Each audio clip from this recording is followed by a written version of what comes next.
Greetings all.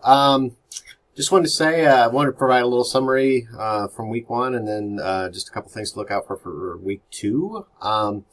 So the summary for week one is it was great to meet you all. I really enjoyed your PowerPoints and the goals that you shared, both in the PowerPoints and also on Flipgrid. I know Flipgrid can be a little intimidating for some of us the first time, but I really do hope that it's something that you guys find enjoyable as you work your way through the course. We won't do it every week, but we will do it periodically. So, yeah. So if you have any questions or anything about Flipgrid, please feel free to drop me a line.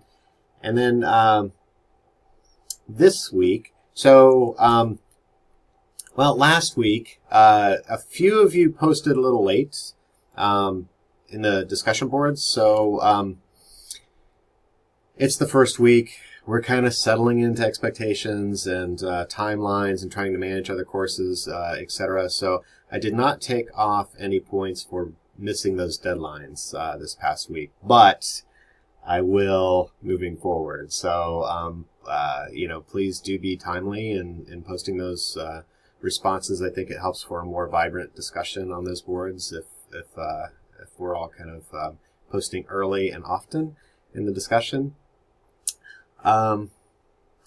Yes. And also, one thing that wasn't required for posting in the discussion last week, but will be this week. So please do consult readings outside of those that have been assigned when crafting your response to the discussion questions. So I think, that also helps to really make the discussion richer, because we're almost surely there's 20 of you in this class, and almost certainly you'll be going to different sources, and I think that'll help provide different types of contributions to the discussion questions. So yeah, please do that as well. And I'm trying to think if there's anything else. I think that's it for now.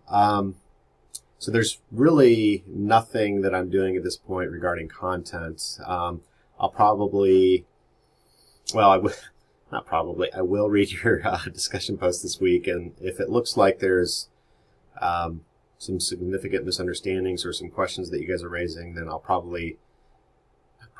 will address those at the end of the week before moving on to the next, either in a video format like this or otherwise in the news item. So.